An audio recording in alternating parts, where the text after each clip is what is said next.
I'm not even in my own stream. Sorry, guys. I know it is super late, but kids are home for the week because they're in private school, not public school. So, for those of you who are night owls, welcome. For those of you on other parts of the non East Coast, welcome.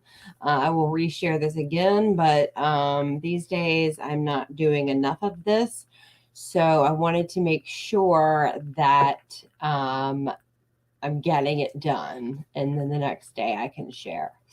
So um, I hope everybody can hear better and there's not that clicking from last night. I went out and I invested in some new AirPods, so I won't have the feedback and the clicking, and you guys will should be able to hear what's coming out of the other monitors much better.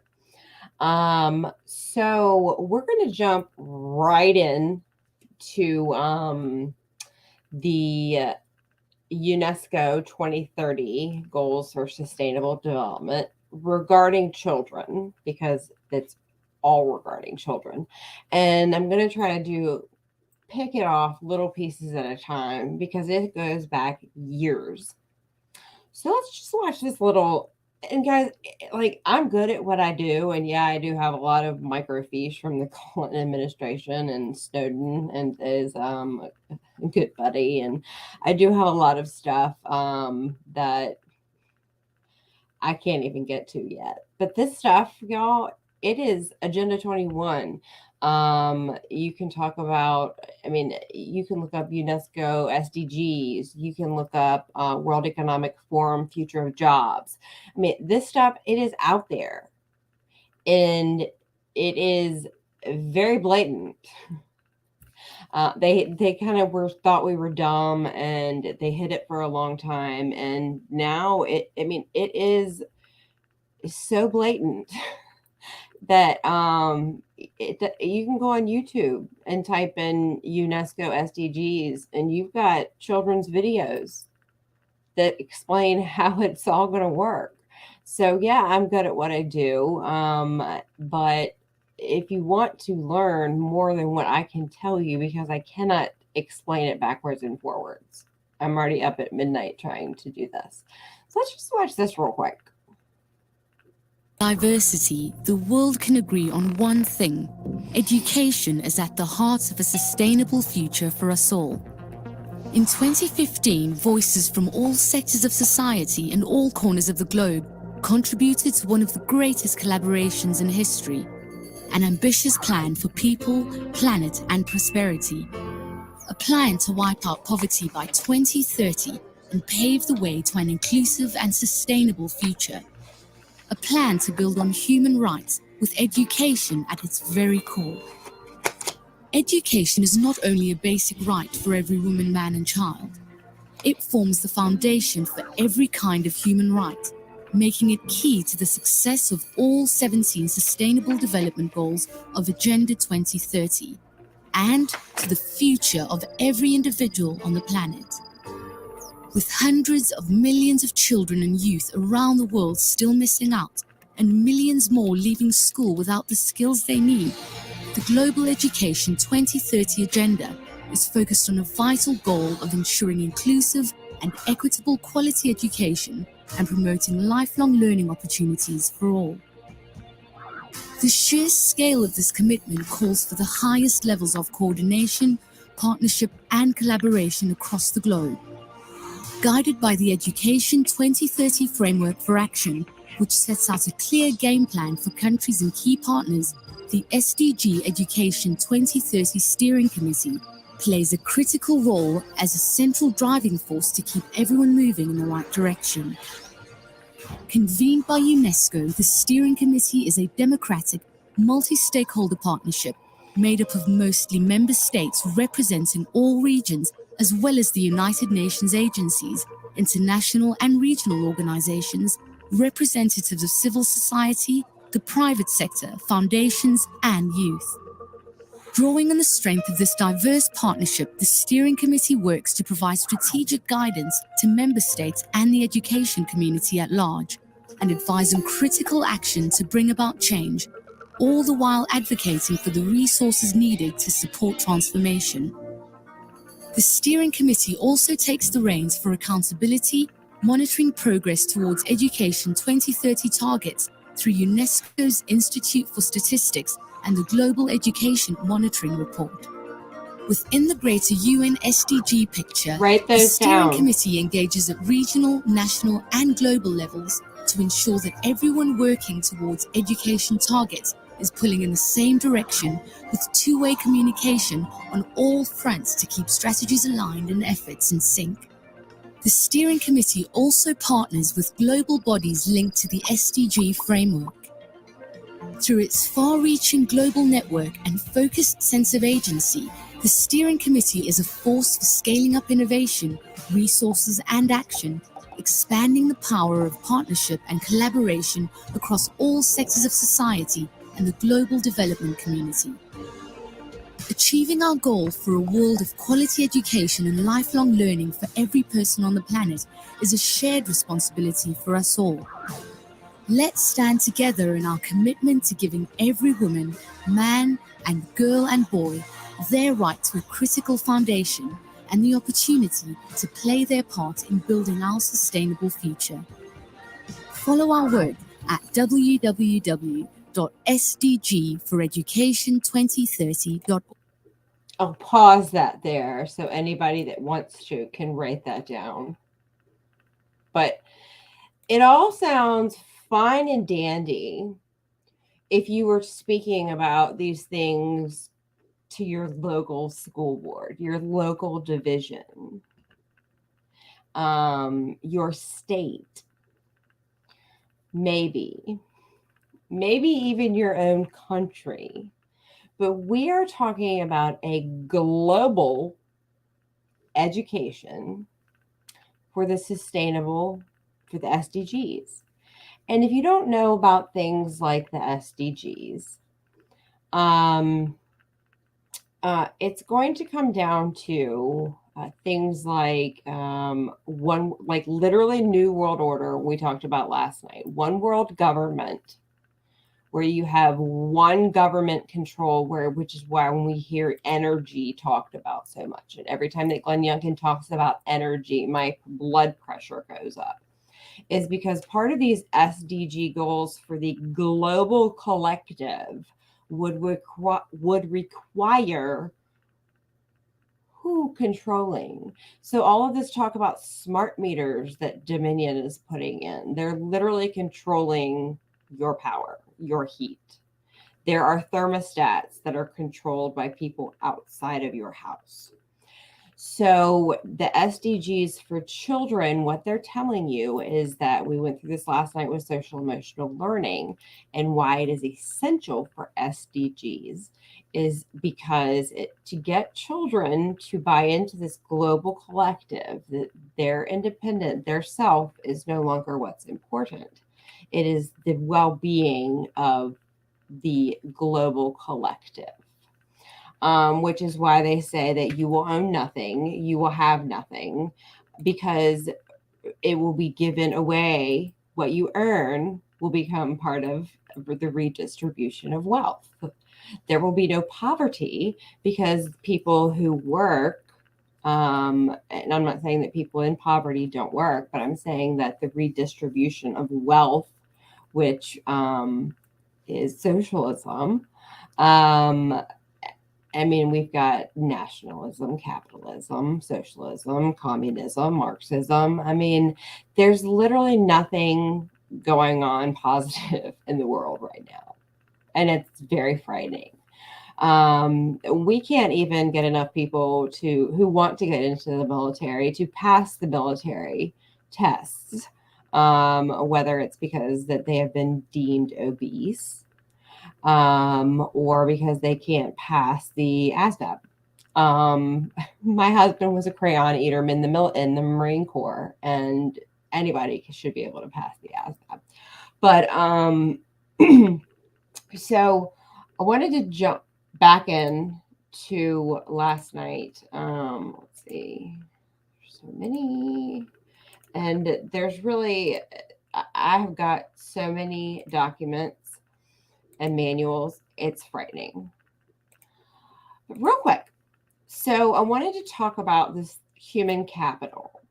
And when I talk about in front of the Virginia Board of Education, and I make Governor Glenn Youngkin aware that my child is not human capital, that means that my child is a commodity.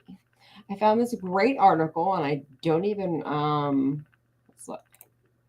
Um, so human resource management and education, the human capital theory. So the human capital theory in education.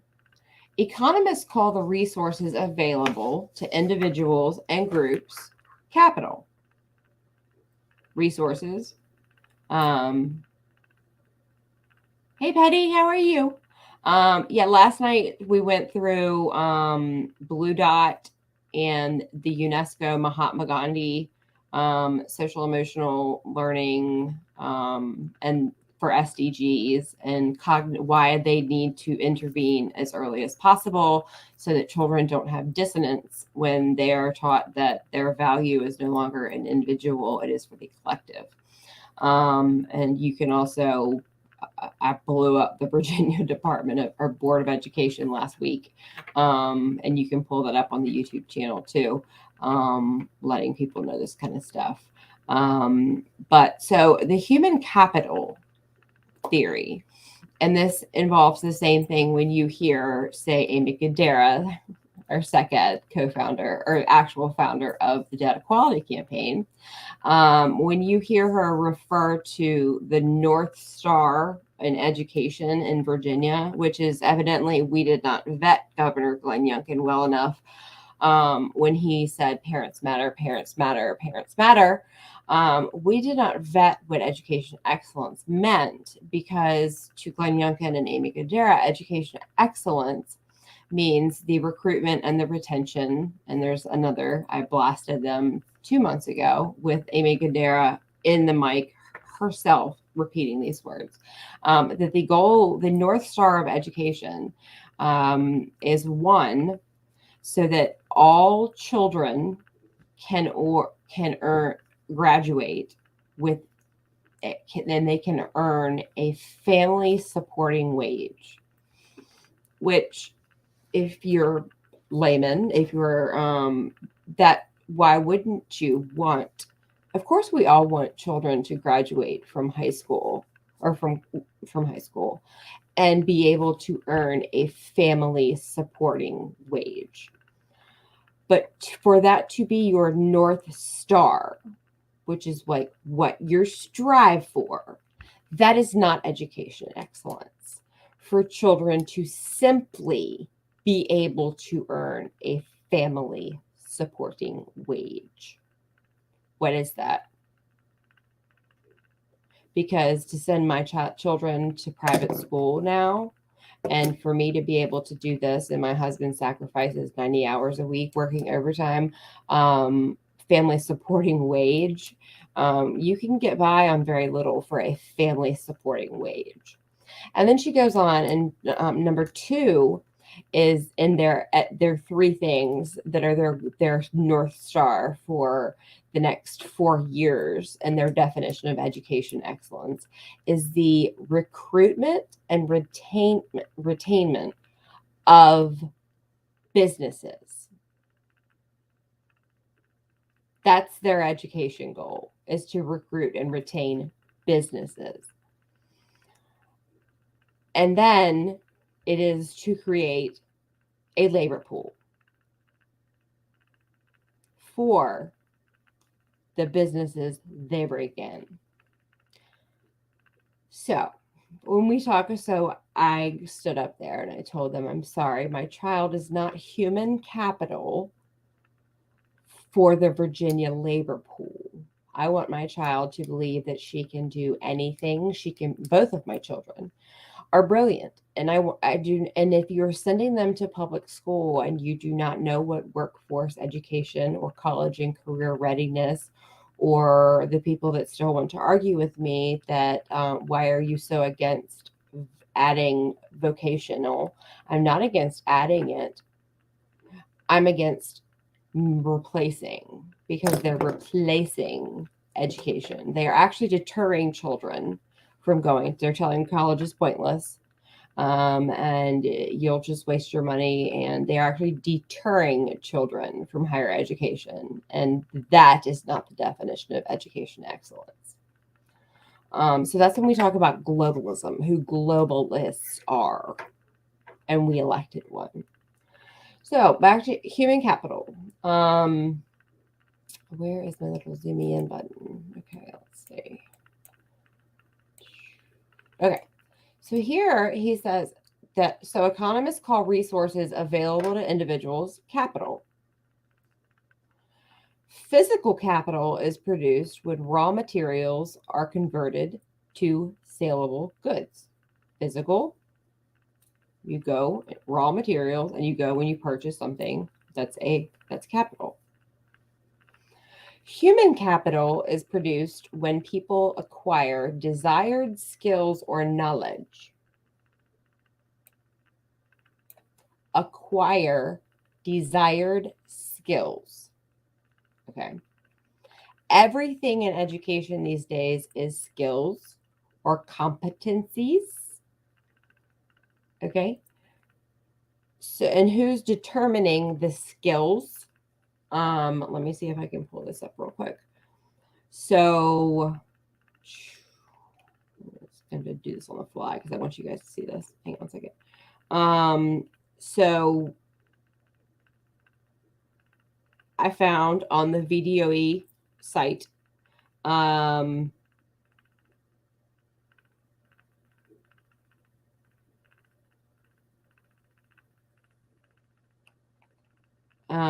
sorry, somebody wrote me and I got distracted. Okay, so let's send this to myself real quick. If I hope we can open it.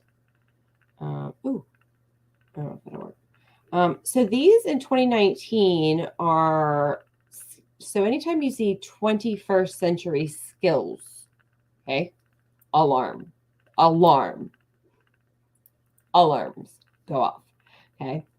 I know many Republican America First people running in Virginia for next year that still have 21st century skills as their education goals, no matter how much warning I have given them that this is not a positive thing. So real quick, I've had to get better about that because I don't really think that a lot of people want to see, because I send a lot of my stuff to Facebook. Open file. Yes, here we go. So I found this on the Virginia Department of Education page. 21st century workplace readiness skills for the Commonwealth. Needs identified by Virginia's employers. Creativity and innovation. Employees' originality, inventiveness, resourcefulness in the workplace, critical thinking and problem solving. And we had this argument before, is that critical thinking is wonderful when it's taught at the end of a child's PK, because it's no longer K-12, PK to 12. Wonderful. But top-down learning. They are now teaching critical thinking in kindergarten, first grade. Okay. Think about it. New math, fuzzy math that no parent has ever been able to understand why it makes sense is critical thinking. And the reason that our children are 50th in the nation and can't do math. Sight words, which is how you teach children to read, say, Chinese, and phonics not being taught. And this whole thing about phonomics, or I don't even know what the word is, but I was having a conversation with a sped mom, is that these are completely different. So critical thinking, when they talk about it, you have to ask when they're teaching critical thinking. It is wonderful to teach children all these great different techniques, but teaching them that, and here is the thing. So critical thinking would be new math.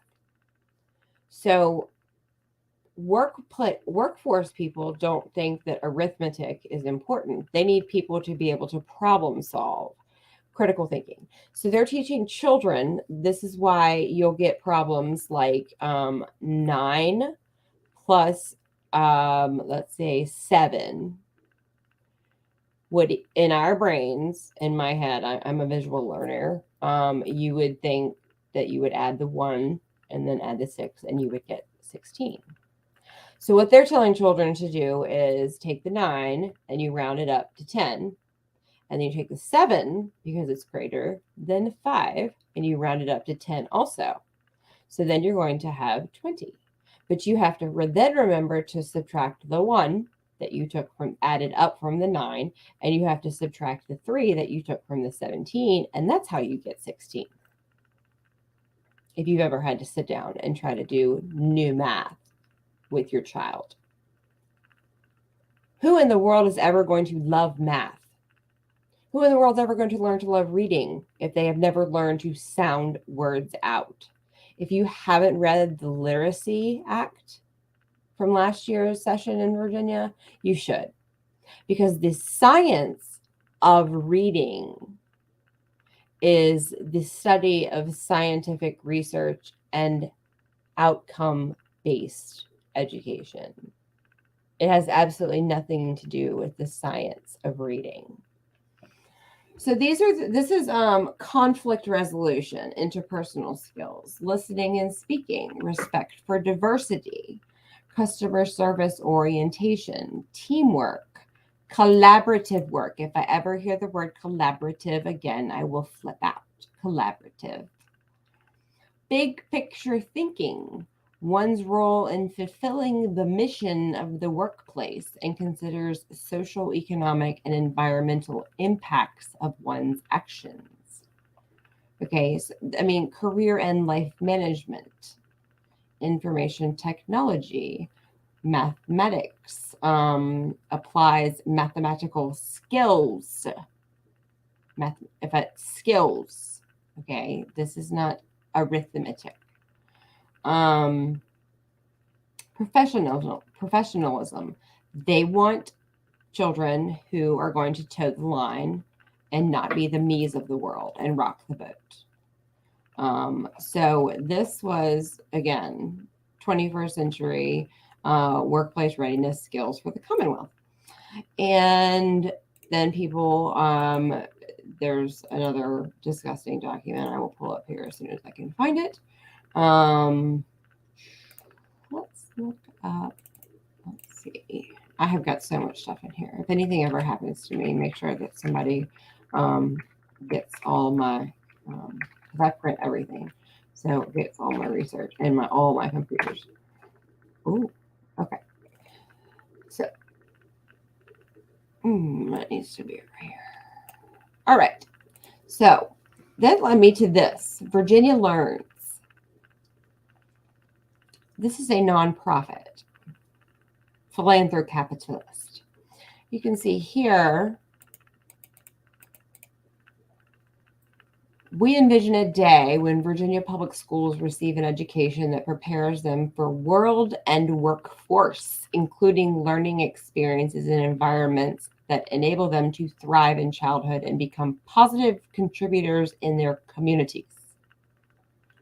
Their mission is to bring together business and education leaders with the shared goal of creating a more innovative, relevant, and equitable public education system in Virginia. Business leaders know what will make students successful in today's workforce and global economy, and educators know how to prepare them for it. By applying our collective expertise, we can evolve and support the K-12 classroom experience so that students graduate prepared for success in the 21st century world and workforce.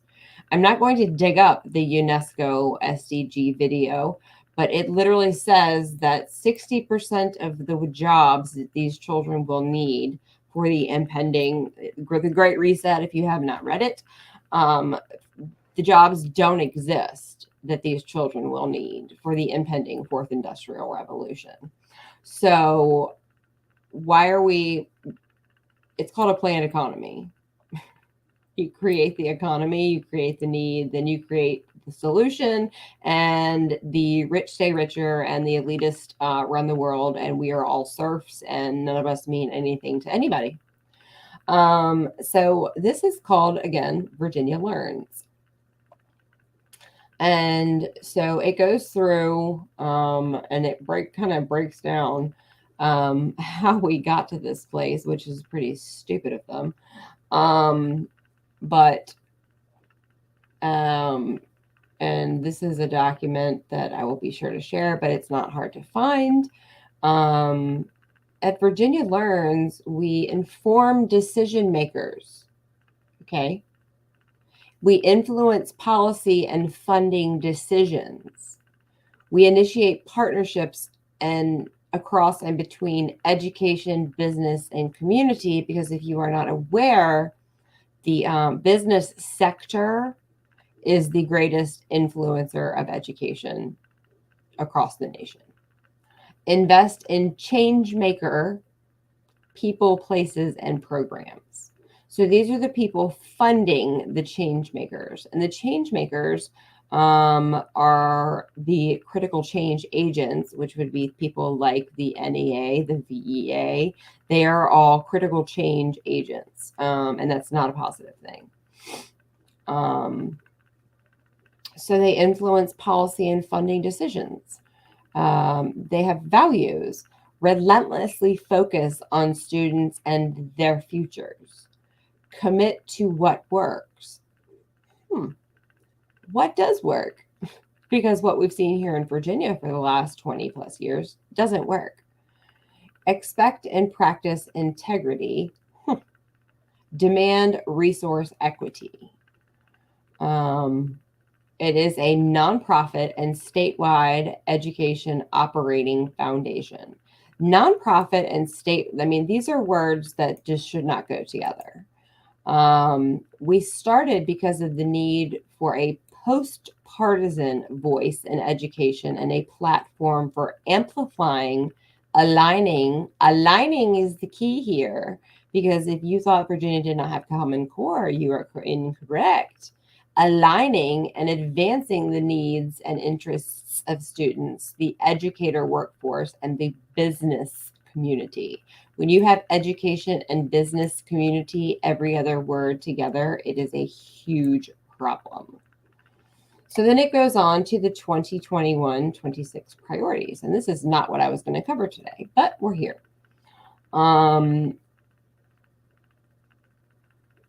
So they're big into the whole equity thing and still blaming COVID-19. Strong education career pathways, competitive and attractive compensation and benefits for education workforce, including substitute. Here's the big thing, is that they don't want teachers. Okay. They don't need teachers. In 10 years, there will be no teachers. Our children, not mine, but the children will be taught strictly by algorithms and AI. Point blank. Julian Balow said it on the VDOE meeting, and I will pull it up if I can remind me.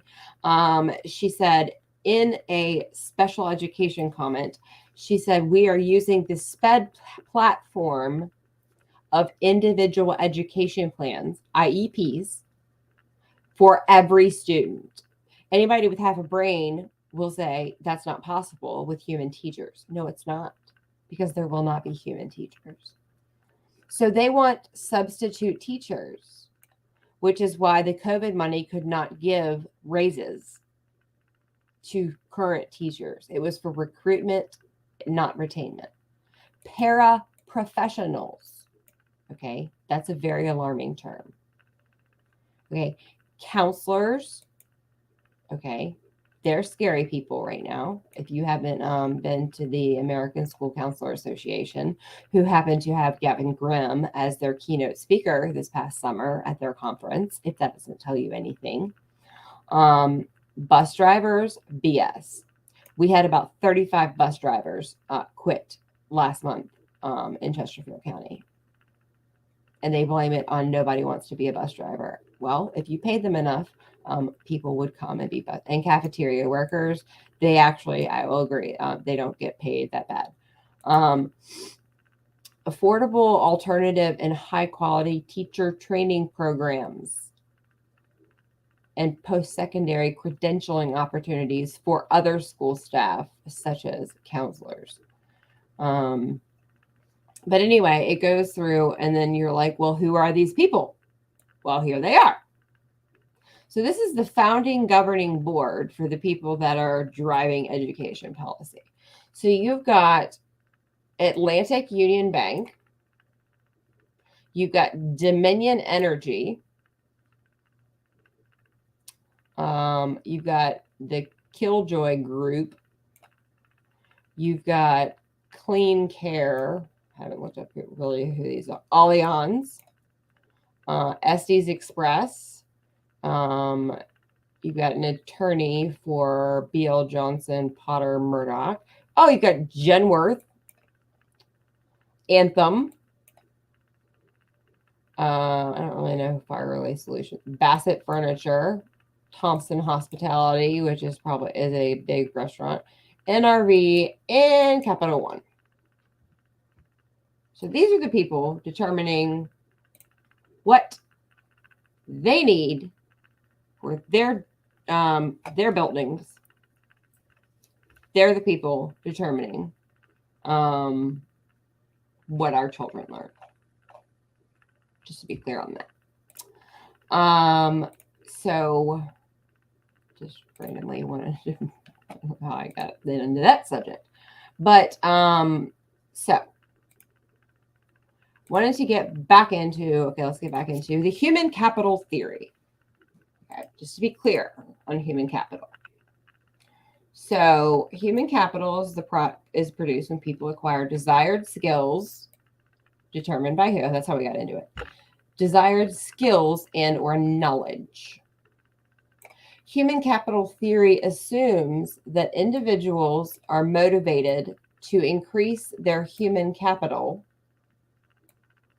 by obtaining relevant qualifications and experience because this will most likely increase their future earnings. Human capital would be different if it wasn't involving children and these individuals were motivated themselves to increase their own human capital so that they could most likely increase their future earnings. Human capital theory, when it is imposed on children who are given no other choice than to become part of the cogs in the machine. So here's how it works, is that individual input goes to education, outcomes, social input, productivity, citizenship, earnings, social efficacy.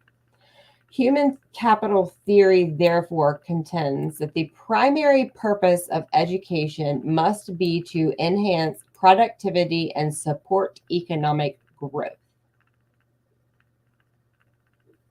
Just right there. If you had any questions about what the human capital that I keep screaming about every time I can, it's broken down right there.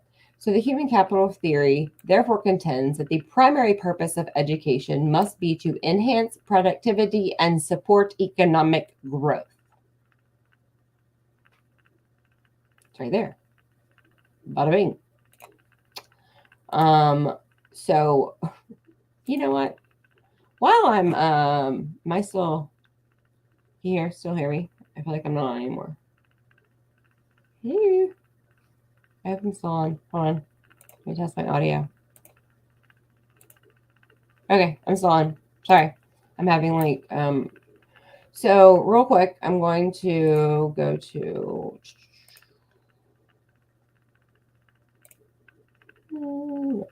library. Because this video is really one. Oh nope, I don't want you.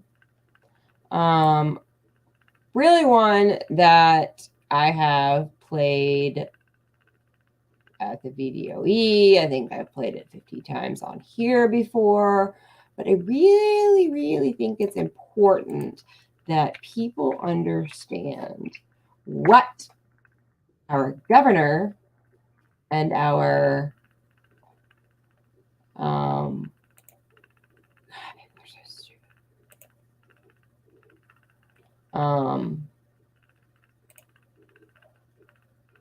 I'm surprised that they haven't taken it down by now, but they haven't.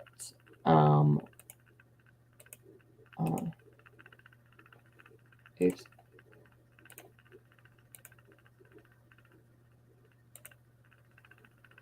Okay. Like those of us at AEI, she is a believer in providing parents options and choice, and she understands the important, indeed vital role that parents play in providing a good education for their children. That's comical. We'll hear first from Secretary Gadara, and then she will be joined by Rick Hess, our very distinguished and long-standing. Real quick, and don't be confused because AEI is part of the swamp too. So I know a lot of people are like, oh, yay, AEI, conservative. Like, that's good there for them. No, and Rick Hess is part of the Director of Education Policy Studies, for a brief discussion before we move into Q&A from all of you. So I'd like to thank once again Secretary Gadara for joining this event and Rick and his team for putting it together. So thank you. Thank you to the entire AEI team for what you do to ensure that the words that I get to read every morning when I walk into the office, to make sure that they're not just a historic artifact. And here's a fun fact. My great new office doesn't just overlook the Capitol and the Executive Mansion, but it's actually in the old Library of Virginia building. And there are quotations from 4 Virginians who went on to be US presidents. And my favorite of these quotes is one from Thomas Jefferson. Free inquiry and reason are the natural enemies of error. Let me read that again. Free inquiry and reason are the natural enemies of error. These words are not just decoration at the top of our office building. And real quick, I'm going to jump, and sorry to do this, but I have to point out, if you didn't see from yesterday, let's see,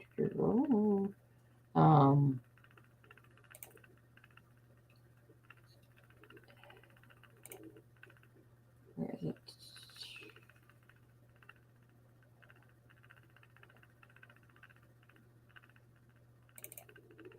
So last night I showed part of the UNESCO dot. So she talks about her favorite part is free inquiry, which we are having the problem of getting people to understand what inquiry, the problem with inquiry being the foundation. Right here from the blue dot, the Mahatma Gandhi UNESCO Institute. It's right here at the top of this little rewiring the brain to be future ready. Critical inquiry. So as we jump back to Ms. Gadara, and I will rewind. These words are not just decoration at the top of our office building. They are the foundation for Governor Youngkin's education agenda. And I'm so pleased to be with you today to provide an overview of our vision, our priorities, and our goals. And I'm honored and delighted, really honored and really delighted to be a part of the governor's team as he works to make Virginia the best place to live, to work, and to raise a family. And on this call, we all know that for that goal to become a reality, Virginia also needs to be the best place to learn. So everything that we do in the next 4 years in the Youngkin administration will be guided by our North Star. To prepare every single learner for success in life, in our economy, our democracy, and in our communities. Everything we do in education will be shaped by this goal. And how will we know we'll be successful in the long term? We have 3 benchmarks we're going to use. 1, graduates of Virginia education institutions will be hired into family wage supporting jobs, and they'll be actively engaged and productively engaged in civic life. 2, companies will be attracted to, remain in, and grow in the Commonwealth due to the quality of the talent pool. And 3, the Virginia economy will grow. One of the most shocking parts about my introduction into this job. I have to stop it there. Because how many of those things that she mentioned actually had to do with getting our children educated? Like literally educated. The Virginia the Virginia economy will grow. We will get more businesses. Oh, and by the way, they will earn a family supporting wage. Bravo. That's their North Star for education. I don't even know how else to explain it to people. That when your Secretary of Education is Amy Gadara, the founder of the Data Quality Campaign, and if you don't know who they are, they're like the second most funded Bill Gates company ever. And then when that was the moment when I found out that that's who he brought in, that was my moment of I get it. I get it. And there's so many people, conservatives, that still don't get it. Why she, being our Secretary of Education, when the only education that she's ever had a part of is literally, I don't know, she's worked for the NGA. She's worked for several places, but founding the Data Quality Campaign, education, data collection is the only thing that she's ever had to do with education. So, yeah, so that's how I feel about her. And that, I mean, if you can't connect the dots there, then you maybe be a professional at new fuzzy math. I don't know. So I'm going to jump real quick. Yesterday, last night, we talked about this. And guys, these manuals put out by the Department of Education, specifically during the Obama administration, will tell you everything that you need to know. This one is called Enhancing Teaching and Learning Through Educational Data Mining and Learning Analytics. This stuff is not new, guys. This is from 2012. 2012. A decade ago, I think. Almost 11 years ago. So it's really important to read the whole thing, but for the sake of time, I'm going to skip down to, and I've told you guys before that these children, when they talk about one-to-one devices, that every child is getting different education. They are using, what is the data being used for? They are using the data to determine your child's EQ, what their worthiness is, and what they are going to drive them into the workforce. Okay? I'm not crazy. I learn these things and I read them. I might be a little crazy, but that's not here is no, I'm not. I'm just extremely educated in what I'm talking about. So this is extremely important to read this entire document. But here they say, educational data mining researchers view the following goals for their research. Predicting students' future learning behavior by creating student models that incorporate such detailed information as students' knowledge, motivation, metacognition, and attitudes. Okay, so this is educational data mining researchers' goals. Predicting students, God, these porn people are so annoying when they pop up on my YouTube. Predicting students' future learning behavior. Educational data mining. Listen, say it with me. What is their goal? It's right here, 2012, Department of Education. Predicting students' future learning behavior.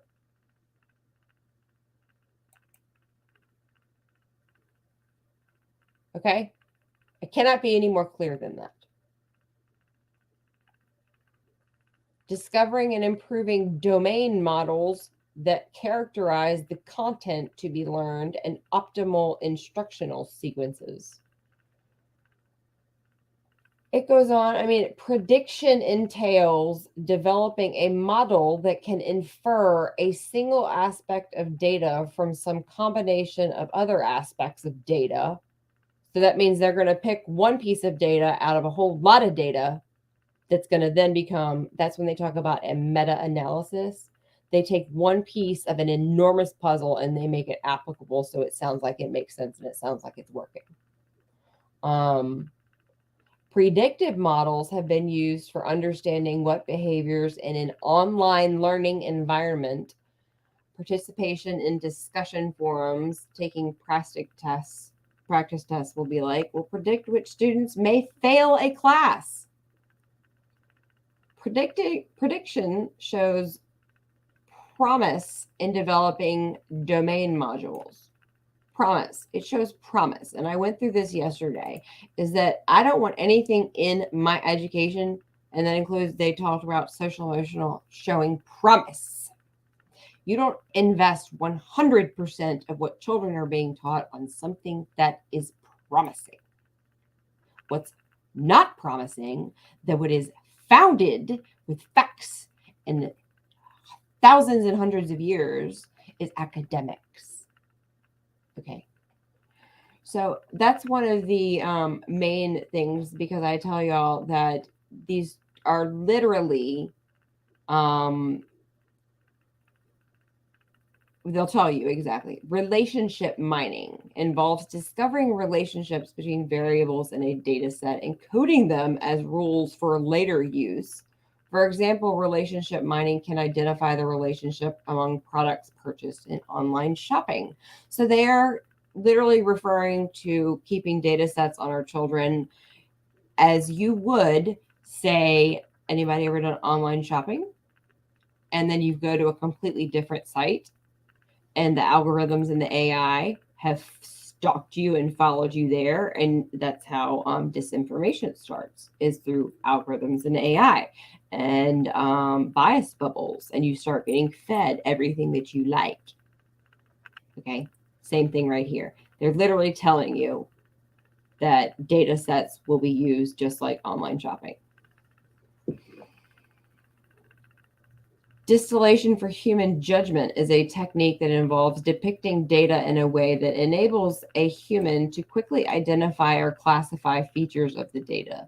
This area of educational data mining improves machine learning models because humans can identify patterns in or features of student learning actions, student behaviors, or data involving collaboration among students.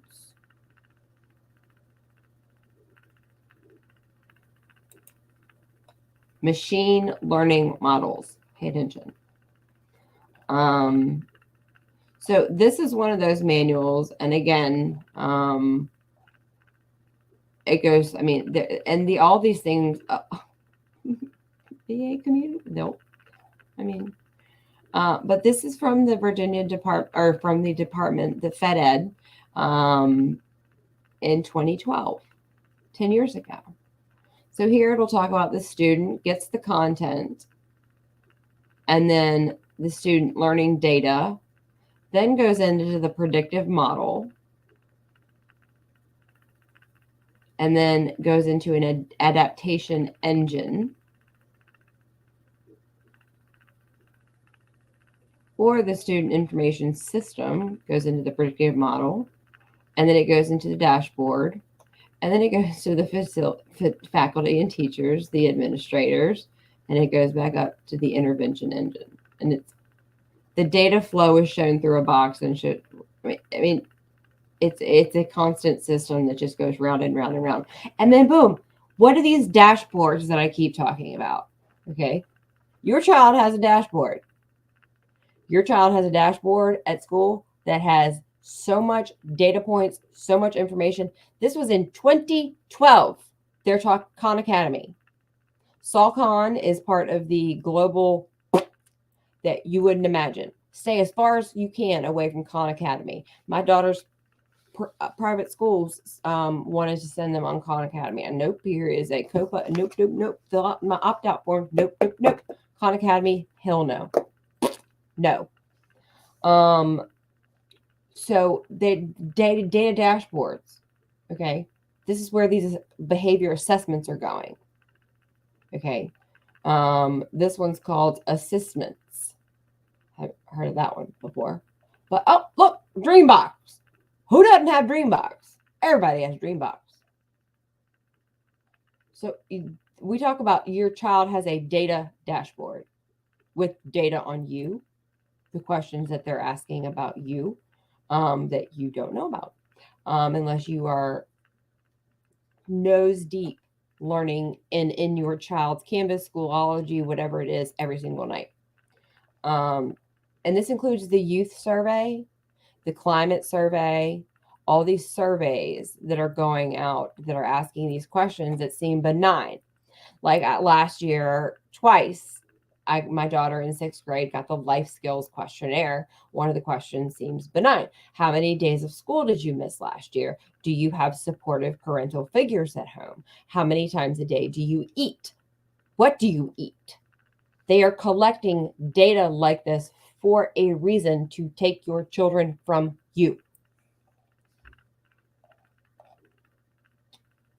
So anyway, this is one of those amazing, not amazing. Well, I say amazing when I'm like, if you want to actually understand what's going on, amazing. Let's go to another one. And then I talked about Agenda 21 last night. Agenda 21 is probably one of the most important things you can read. I don't even know, 351 pages it is here. You can pick and choose which parts. And last night I talked about, sorry if I'm scrolling fast, I'm going to go to education because what are we at? Oh, I'm making myself have time limits. I think it's 38.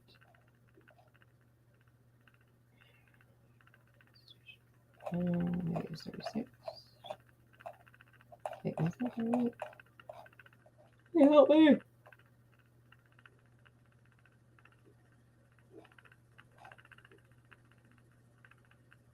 No, but this whole thing is amazing. And it's very easy to find. I think it might be 36.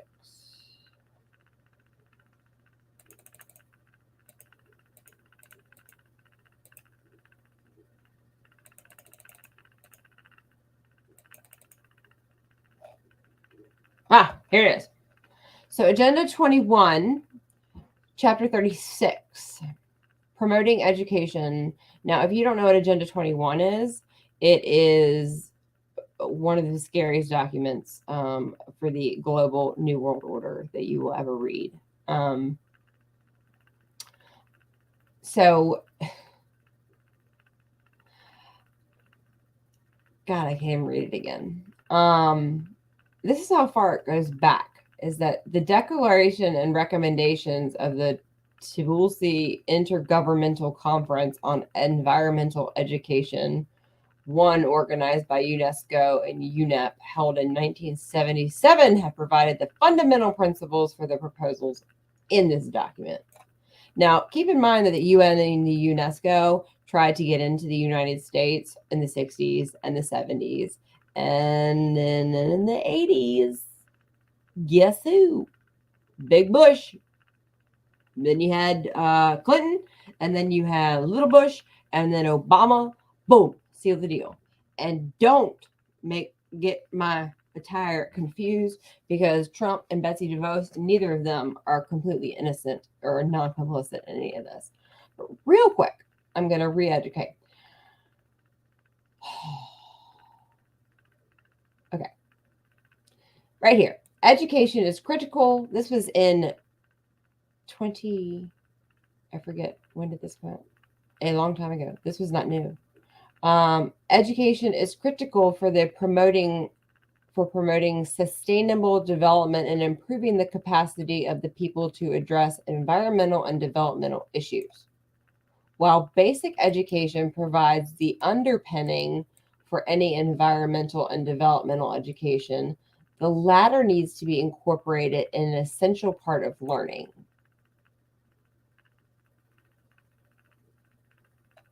I need to zoom in for you guys.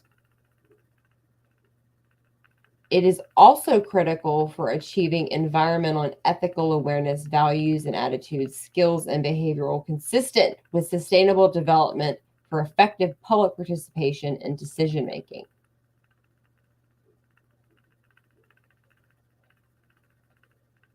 Okay, so their objectives are recognizing that countries, regional, and international organizations will develop their own priorities and schedules for implementation in accordance with their policies, needs, and programs. Look up the World Conference on Education. That's another one. And so it just, I mean, it's literally, it tells you everything that you need to know. Like within 2 years, the United Nations system should undertake a comprehensive review of its educational programs, encompassing training, public awareness, to reassess priorities, reallocate resources. In 5 years, what they're going to do. Countries could support universities. Countries. It just, I mean, it goes on and on. And some of it sounds positive, some of it, but in the end, we are talking about a global education. And then one of the last ones I want to show you guys, I haven't shown before, is that this one is called Towards a New End, New Pedagogies for, and that's like I said at the board education meeting the other day. I don't ever want to hear the word pedagogy out of anyone's mouth ever again until they actually know what they're speaking about. New Pedagogies for Deeper Learning. Oh, June 2013, the magical year. Guess who wrote it? So you've got Intel, you've got Microsoft, you've got Pearson. If you don't know who Pearson is, you need to know who Pearson is. You've got Promethean, okay? You've got Collaborative Impact, okay? So these people, the contributors. So let's look at the, oh, there's Karina Wong, Bill and Melinda Gates Foundation, okay? You've got Harvard, you've got Intel, Michael Fullen Enterprises, Microsoft, OECD. If you don't know who they are, you need to. Pearson, Promethean. Okay. These are the people, when we talk about making education policy, the people who are benefiting from the reason that these are all the people benefiting are the people making the policy.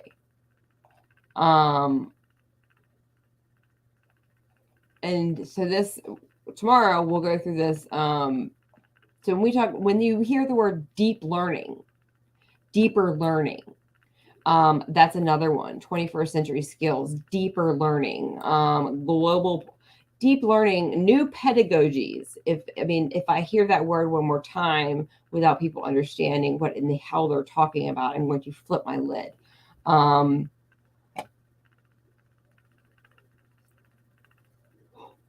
Okay.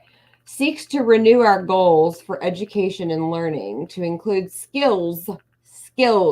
Think about every time you hear the word skills, what are they talking about? They are talking about the Castle 5 competencies that prepare all learners for lifelong creative and connected and collaborative problem solvers, critical thinking, and to be healthy and happy individuals who contribute to the common good in today's globally interdependent world.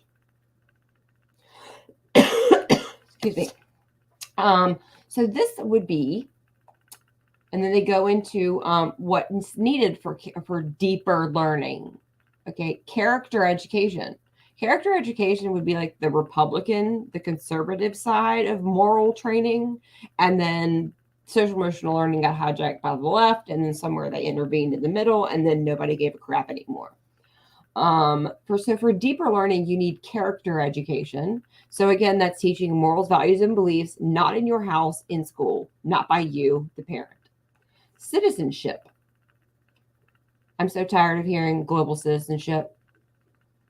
Global knowledge, sensitivity, and respect for other cultures. So you have to understand the words when you are reading them, what they are talking about. Communication. Not just communication, but in writing and with a variety of digital tools.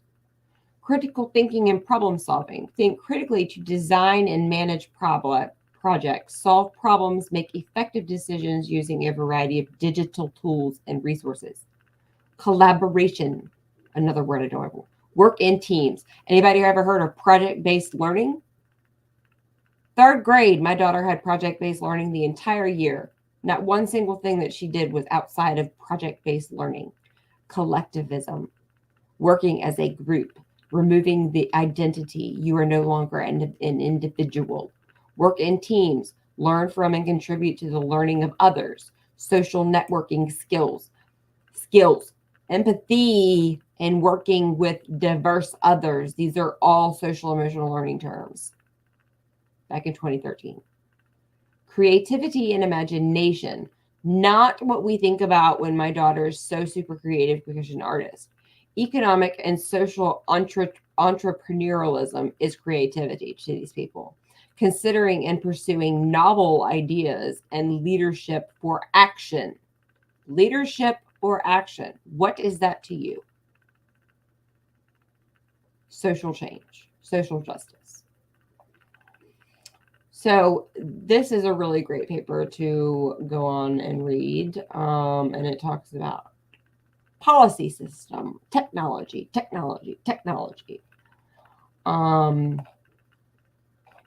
So that'll be the last one, I think, that I will go. And then you really just, I mean, and then from there, when I find these papers, as I go on and I read, and Bill and Melinda Gates Foundation, that's one of their sources. I mean, Hewlett Foundation, anything really with the word foundation after it means there's 100 years of really scary money.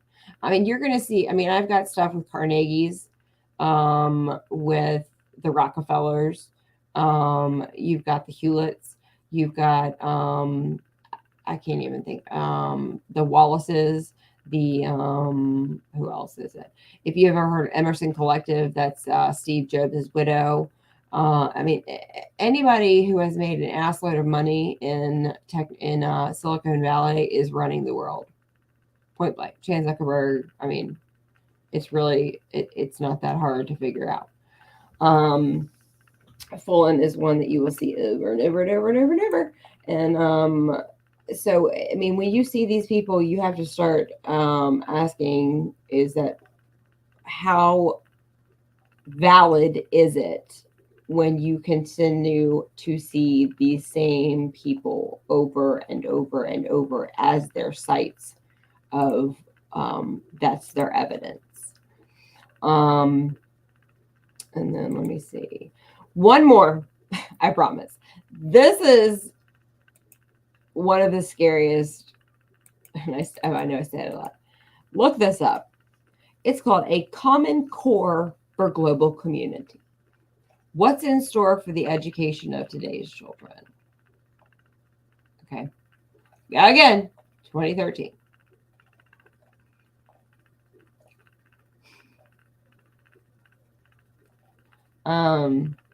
The goal of education has changed. Our public schools no longer teach the kind of literacy, history, math, and morality we once considered essential to responsible citizenship.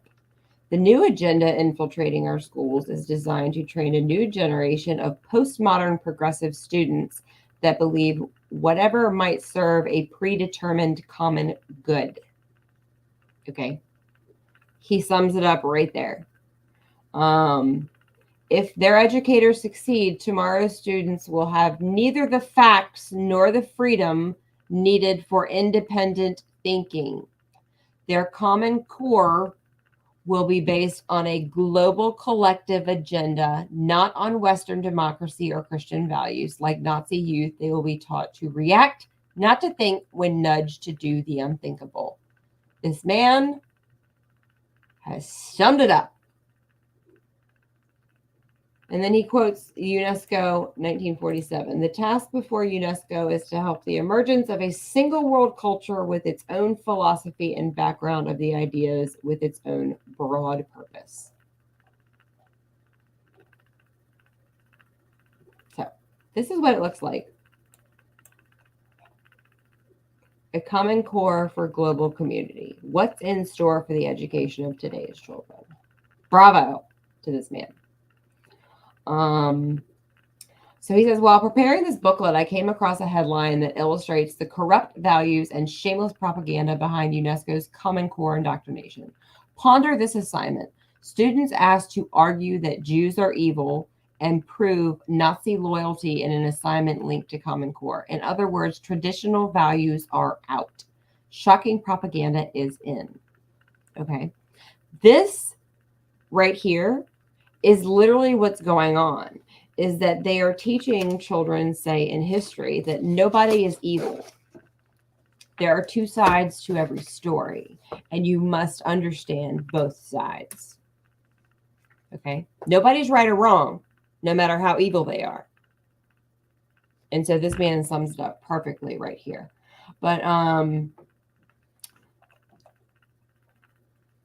Dr. Thomas Sowell, God bless him, in 1993, in an article titled Indoctrinating Children, the techniques of brainwashing developed in a totalitarian countries are routinely used in psychological conditioning programs imposed on American school children.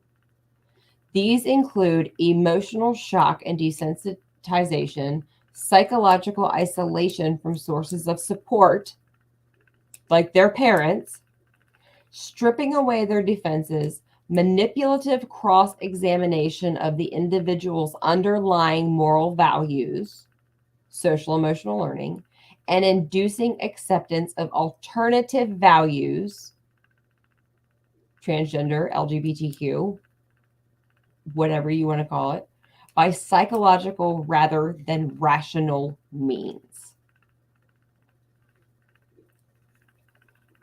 2013. People were calling this for what it is.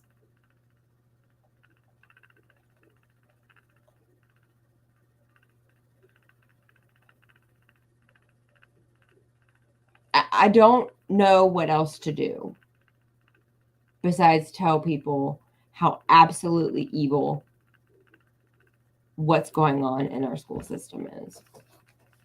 And it's not it's not a theory. I'm not wearing my tinfoil hat. Okay, if I did, it would be a tiara, because everything that I speak to you, it's backed. And the fact that, and last night I went more into the World Economic Forum, and the fact that in 2020, our governor was in Davos, Switzerland, having a forum with the Chinese government on economic policy. One, he's brilliant. He's a brilliant, brilliant man. Okay. But you can go back, and this is not hard to find. And this should not shock anybody anymore that Glenn Youngkin was in World Davos, Switzerland at the World Economic Forum in 2020. Right before he quit, he left, he did not get fired, and then to run because governor. Unfortunately, we were too stupid then, because for 10 years we've been told that we did not have Common Core, and therefore we are a decade behind. So people judge me a little bit, and they're like, "Oh, you're so one, I don't politic. I don't care who you are or what political party you belong to." And the fact is that we are a decade behind. We don't have time to catch up.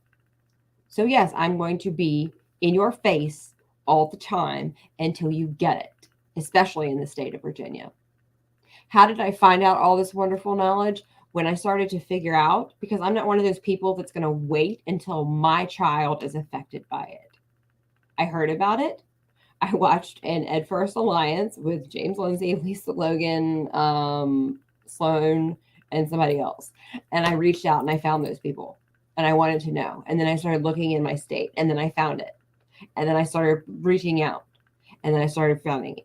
And then I started because I wanted to know. So because it's new to your brain if you're in the state of Virginia, so sorry. The rest of the nation knows exactly what I'm talking about. Sorry if you don't know what's destroying your child every day that you send them into public school system and private. Trust me, private. If I could homeschool my kids, I would. I vetted the hell out of a private school, but still there's stuff that comes home and I'm like, nope, nope, nope. And so the fact that we have a governor, and I'm going to say this, I always have to close out with a Glenn Youngkin blast. The fact that we have a governor who has been in office, he has been elected over a year, who has been in office almost a year, and our children are no safer. And I don't want to hear, well, the transgender policy, it's about to go through. Really? Because what's he going to do to Richmond City, to the divisions that are better like this? We're not doing it. He's going to do nothing. He's not going to govern this state. Okay. When he was approached at an event I was at, asking him what he's going to do about the pornography in our schools as our governor, he said that he's hoping that he can help parents advocate, help parents take it to court, how he can support parents. So we're supposed to front the money because you're allowing obscene and pornographic material that breaks the law in our libraries. That's your way of being a governor. And then you want to run for president? Hell no. Hell no. So the man has been in office almost 1 year. Our children are no safer. And he is the biggest lying. And I will get into every single piece eventually if you have not watched everything. But everything, why do you think that all he has done since he has been here is bring global companies into this? I live down the street from the new Lego metaverse. Everything, drones, the amount of Defense League contracts. But guess what? Guess who he needs to fill those jobs? Our children. So wake up and understand why social emotional learning in the state of Virginia is going nowhere.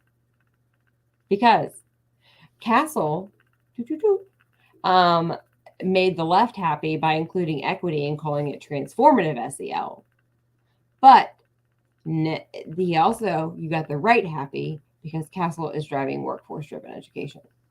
Boom, both sides happy, an entire generation destroyed, bipartisan swamp, nobody cares. Everybody's getting their agenda filled. If the children's generation gets destroyed, who cares? Who cares? So this is what I told Yesley Vega. You need to talk about education. You need to talk about education. You're not going to win. I can tell you what Abigail Spanberger did in the old District 7 where I live. Did she listen? No, and she lost. Is that you, if you are running for public office in the state of Virginia and you are not talking about education and real education and not putting things like, oh, I want more 21st century skills as your education policy platform as a conservative, you're going to lose. You're going to lose. Because parents still want to talk about education. I don't care about your 2A. I don't care about your abortion. I don't care about any of that. If you don't talk, and I don't want to hear the word CRT out of anybody's mouth anymore. Nobody does. Because you can't ban CRT. You can't ban it. So if you're not talking about data mining, social emotional learning, education transparency, behavior screeners, mental health being provided to all students under the VTSS or the MTSS, which is a fact. If you're not talking about any of those things, you don't have the balls and you don't belong in our Senate or our House of Delegates. And that's plain and simple. And I don't have time to run after you this time, but I will run after you literally next time if you're in my division. And there's plenty of people running against the establishment that I am on the horn with all the time, educating them what's going on in education so that they can go after it because they are America first and they are the people that we want in our Senate next year. And for all of you swamp members in the House of Delegates, we'll come after you too next. So peace out. I got to go to bed. It's 1 o'clock in the morning, but it's been wonderful. Y'all have a great day. Great night. I don't know. I got a week home with the kids, so it's going to be a week of midnight broadcast or whatever, whenever I can squeeze the time in. So those of you that are across the state, across the nation, or wherever you are in the world, if anybody wants to have a late night chat with me and let Virginia know what you know, bring it on, because sometimes I do get tired talking to myself.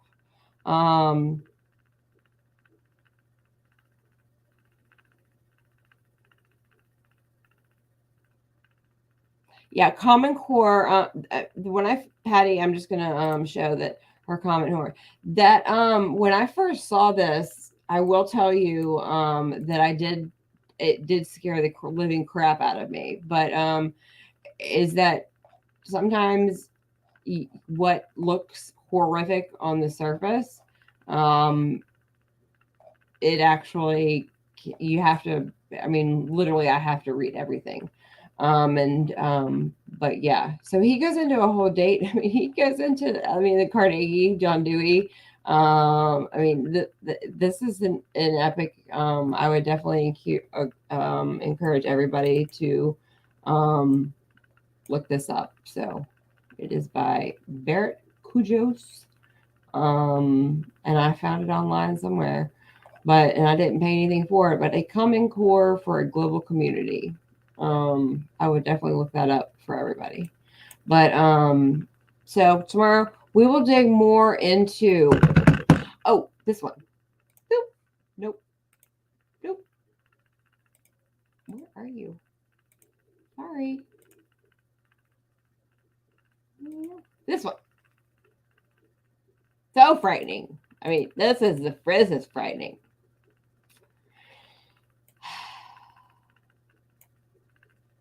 Child rights and the 2030 agenda for more sustainable development. But this gets really scary because it talks about child rights.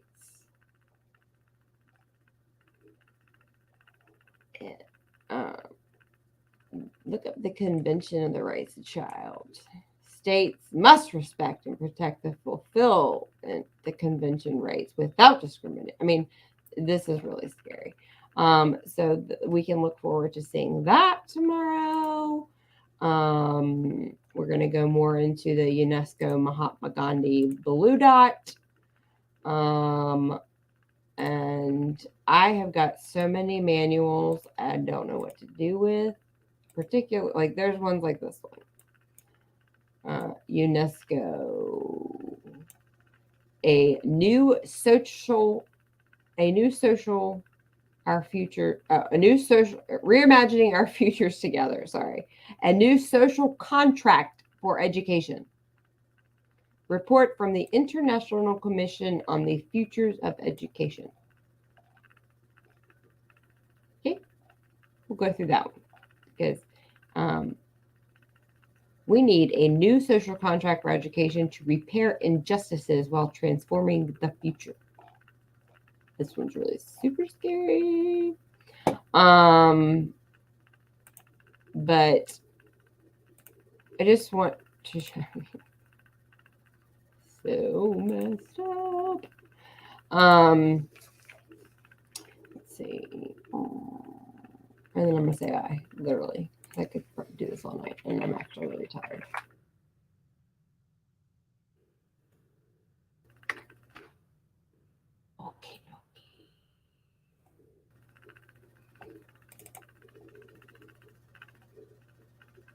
Okay, here's another one. If you guys have never seen this one, Issues and Trends in Education for Sustainable Development, Education 2030. You need to look it up. If you've never heard of the Incheon Declaration and Framework for Action. So Education 2030, when they started talking about the SDGs, it was actually in 2015 that the Incheon Declaration, with guess who? The World Bank, the World Economic Forum. Okay. So this was called the Incheon Declaration, and it was done in 2015. What's this one? Yep, that's not it.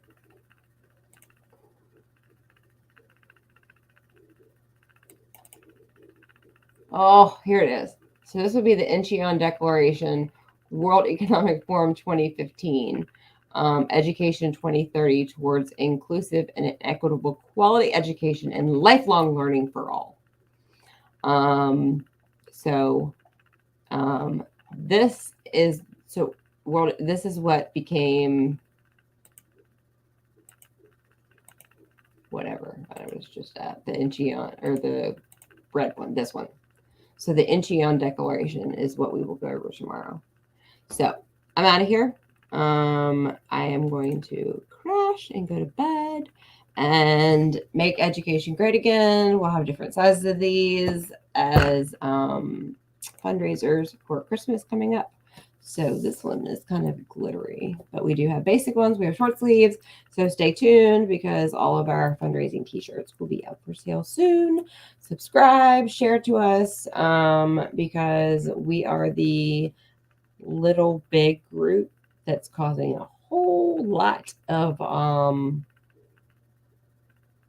great stuff for the children of Virginia. I'll put it that way.